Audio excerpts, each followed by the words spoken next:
Disfunção erétil ou impotência sexual? Eu não tenho esse problema. Não vou discutir, mas vamos falar um pouquinho de estatísticas. Entre os homens com mais de 40 anos, metade tem problema de ereção. É isso mesmo, metade. Ali, 50%. Mas os que têm menos de 40 anos também não estão livres do problema não, viu? É um tema importante para os homens ou para quem tem parceiro homem. Então, fica tranquilo, não é só com você. Acontece, e é bem comum. E eu prometo, garanto que não é papinho para consolar não. Quer entender por que isso acontece? Ou porque não acontece, no caso? Mas quais são os tratamentos? Quer saber? Então fica ligado, eu sou a Gabriela Lisboa e esse é o My News Explica Saúde. E ó, pode assistir o vídeo até o final, viu? Sigilo absoluto, eu garanto.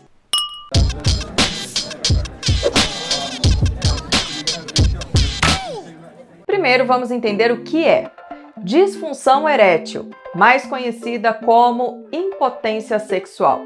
A incapacidade do homem ter e manter uma ereção. E as duas palavras são importantes nesse caso, viu? Porque às vezes até tem a ereção, mas não é o suficiente, sabe? Fica aquela coisa assim, meio meia bandeira, sabe? Tá ligado? Aí dura pouco. Agora, por que isso acontece? Claro que eu fui falar com um especialista.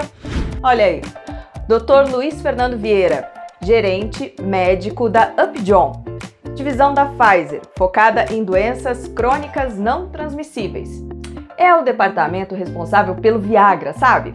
Aquele remedinho azul que devolve a alegria da almarada, tá ligado?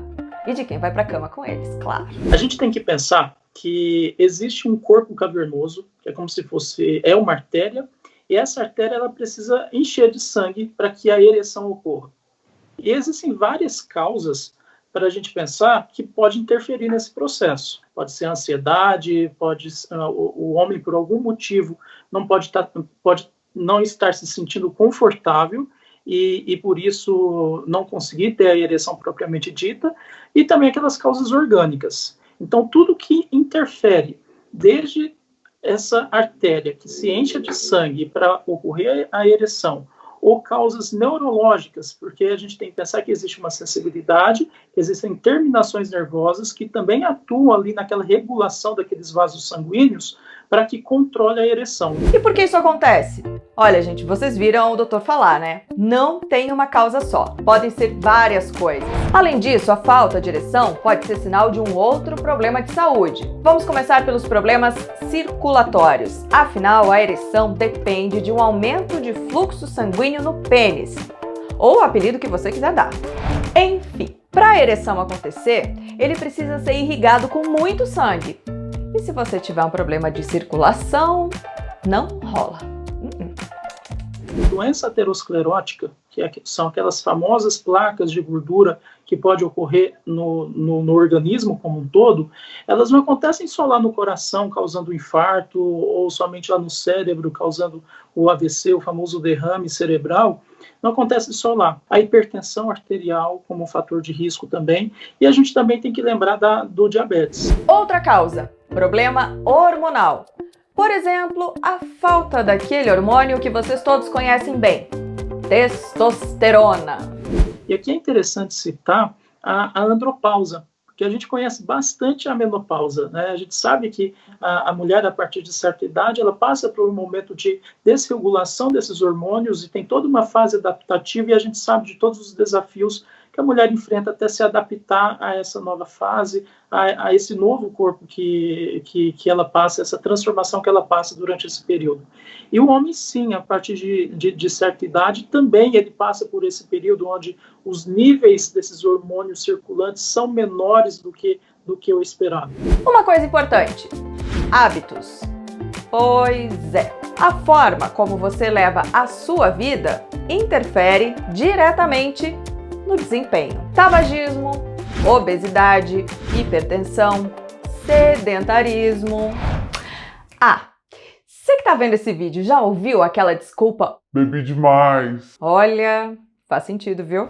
É interessante a gente falar sobre a bebida alcoólica porque o homem, principalmente quando ele se sente inseguro com aquela relação, talvez uma das principais coisas que ele vai recorrer é o uso da bebida alcoólica, né? Até na tentativa de amenizar a ansiedade daquele ato.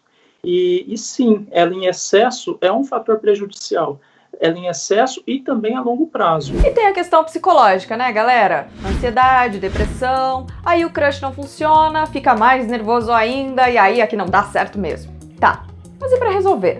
Bem, primeiro você tem que identificar a causa, né? Descobre por que ele não tá funcionando e corta o mal pela raiz. Cortar não, né? Resolver. Primeira coisa, vai ao médico, né? Constrangedor. Pode até ser, mas não tem jeito. Vai logo. Marca uma consulta com um urologista, vai lá e diz: doutor, tem alguma coisa errada aqui. Aí fica tranquilo, ele vai saber o que te falar, vai dar tudo certo. É muito comum a mulher, desde que comece a frequentar, desde muito jovem, comece a frequentar o seu ginecologista, ela perpetuar, ela continuar indo naquele ginecologista, e ele trata ela como um clínico, ou ele também vai pedir o acompanhamento de alguns colegas médicos para cuidar da mulher. E isso não acontece com nós homens, então a gente não tem a cultura e o hábito de procurar um médico.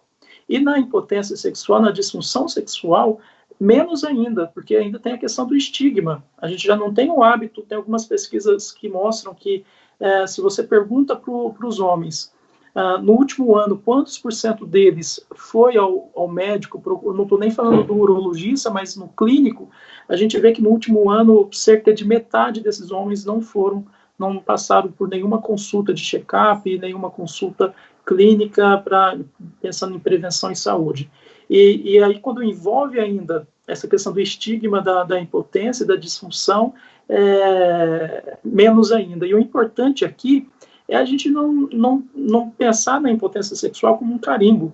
O homem que está passando por esse problema, isso não precisa ser, ele não necessariamente está fadado a ter esse problema. Tratamento. Presta atenção. Depois de afastado todas as doenças orgânicas, feito dosagem hormonal, e a gente vê que é um paciente jovem que não teria nenhuma causa orgânica para isso, a terapia, às vezes a gente pode fazer o diagnóstico, ter a oportunidade de diagnosticar um paciente com depressão, com transtornos ansiosos, e fazer o tratamento e ele melhoraria. A outra parte, aqueles que a gente constatar o problema orgânico, mais ou menos 90% deles a gente vai iniciar o tratamento medicamentoso. Então, os inibidores da fosfodiesterase tipo 5 sempre vai ser uma das principais recomendações de todas as guias que a gente tem, da Sociedade Brasileira de Urologia, de sociedades internacionais. Então, vai se iniciar o tratamento com medicamentoso e a gente vai acompanhando esse paciente para ver como que ele vai ficar. E tem outras opções também. Existe a injeção intracavernosa, onde a gente aplica uma injeção dentro desse corpo cavernoso para que obtenha a ereção. Isso não é comum, isso não é a maioria dos pacientes, é uma gama muito pequena. E também como um dos últimos recursos, e para uma minoria mesmo de pessoas, existe o tratamento cirúrgico, que é a prótese peniana. Aí tem a pílula azul. Aí a pessoa tá com vergonha de ir no médico, consegue o remédio ali na clandestinidade, toma por conta própria, aí pode dar ruim, né? E além do risco que todo medicamento pode trazer na automedicação, a gente viu durante a conversa o quanto é multifatorial. Cada pessoa é um universo e a gente precisa identificar e tratar cada um como único que é, para que seja efetivo. Porque só o remédio, a gente somente se automedicar, às vezes a gente só vai perpetuar o problema. Às vezes a gente só vai pensar que está tratando alguma coisa, mas aquilo ali continua e a gente não vai ter realmente o equilíbrio dessa situação, uma saúde integral do homem, né? E se o próprio está constrangido, a parceira ou parceiro podem ajudar. Um pouquinho de paciência, minha gente. Porque às vezes o próprio paciente ele tem vergonha, ele vai se sentir um pouco acanhado de falar esse problema com a parceira, e o apoio da parceira é muito importante também, para que ele crie pare com esse estigma, essa vergonha, e de procurar uma orientação médica para fazer o tratamento. Deu para notar que falta de direção é coisa séria, né? E aí, gostaram do programa de hoje? Não esquece de dar um like e se inscrever no canal. E pode comentar também, viu? Ah, tá com vergonha. Tá bom. Manda um comentário anônimo. Tá valendo igual. Até semana que vem. Passa TP, passa TP, passa TP. Sobe. Sobe TP. Ai, ai. Gostou, Eli, da piscadinha? Eu a garanto.